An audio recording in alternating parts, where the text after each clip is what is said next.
Hey, I just wanted to get this information out to everyone because everybody's having a lot of questions as far as what the market's doing and how that's going to impact me coming up as far as with interest rates rising or when our home price is going to go down, and I'm going to wait till then. So there's a lot of misinformation out there and a lot of conflicting information. So I just want to give you some real-time data so you guys will know what's going on with it.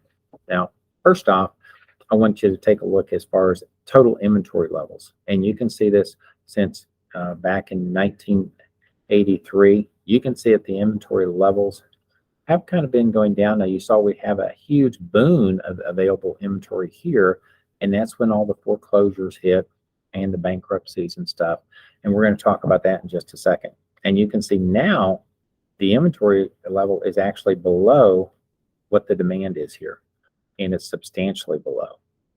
And to kind of put in that perspective, if we take a look at months of supply of inventory, and that's the amount of homes sold, and you take a look at how many homes are on the market, how many months would we have on supply, and you can see that right now we've only got about 1 to 2 months supply of inventory on hand right now. And typically a balanced market is about 4 months of inventory on hand, and you can see that we're well below that, and that makes it a real seller's market still. Now, so what should I buy, Wes, if it's a seller's market? Well, actually, we're going to talk about that in just a second, but I do want to show you what the pricing has been doing. And you can see that with those inventory levels, the pricing was going up because of demand of home ownership. And you can see here is where those foreclosures hit, and that really drove down the pricing just below, what people had in equity, so they become underwater on their mortgages. And then it started climbing out, and you can see it's done it more so. And you can see what 2020 done right after the pandemic. It just shot way up because everybody wanted to get out of their home, and they said, man, we can't do this rent thing anymore. We need to get some equity in our home. And you can see that it's still climbing even in 2022. Now, the next one I want to show you is why did that happen? And you look at the origination scores for these mortgages that we had back in 2005, 6, and 7 leading up to it. You look at the credit scores. Now, the credit scores were anywhere from 720 and below. That was the majority of the people applying for loans. Now, they had done this to make home ownership more affordable. However, some of the loans that they processed, because of the loose lending laws they had at the time, really contributed to this housing bubble that's just saw it drop down to nothing. And you can see right after this, when they enacted all these mortgage lending laws, the low credit scores as far as mortgage applications went down to basically nothing. So now you've got all these people with 760 credit scores, 720 and above, applying from the majority of the loans here, making them very credit worthy. So them not looking at a default or a risk of default on the mortgage. So that would tend to believe that foreclosures and bankruptcies would be down low. And that's exactly what we saw here. Back in 2009, once they enacted that, you can see what happened to the bankruptcies.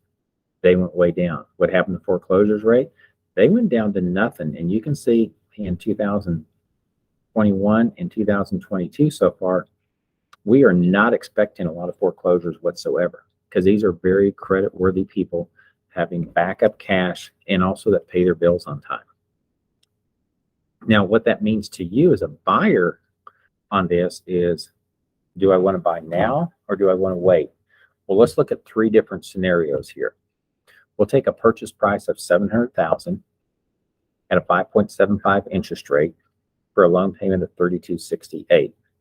Now, let's say that the price dropped 5% because they had it just priced too high. But we waited, so the interest rates went up 1%. And we saw that start to happen this last week when the Fed raised it 0.75, and they're talking about another increase in July. So you can see the interest rate being 6.75, even though the price dropped 5%, saving them $35,000. They're still going to have a loan payment of $3,451 versus $3,268, meaning they're going to pay $2,200 more per year.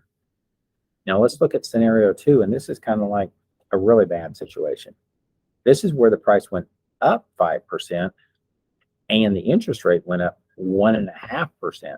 And the way it's going is we will probably see that 7%, 8% interest rate by the end of the year. So if you wait till then and you've seen some prices rise, because we saw that the price of homes are still going up, then you're going to see a loan payment of $4,000. That means that you're paying $9,000 more per year. That's a lot of income to take away from a family that you're going to put in a mortgage payment, where it could be for other things, for savings, bonds, whatever that is. Now in scenario 3, let's say we just kept the price the same at $700, the down payment, but your interest rate went up to 2%, which again, we're looking at a 7 to 8% increase. You can see your loan payment is $4,000. And again, it's another $9,000 extra you're paying. So a lot of people are looking at this number saying, man, I don't want to pay a lot now. But the alternative is, even with a price drop, you're going to pay more. And if you wait too long, the prices are going to go up and the interest rates are going to go up. So then you're going to be looking at even more money. And even if the prices stay the same, you're still going to pay more money. So again, these are things I want to let you know. You can pay a lot now is what it looks like, but actually you're getting into better time than waiting until the end of the year where you're paying a lot more. If y'all have questions, please reach out to us. We're here to help you and also guide you through building financial wealth through real estate. Hope you have a great day. I'll talk to you soon.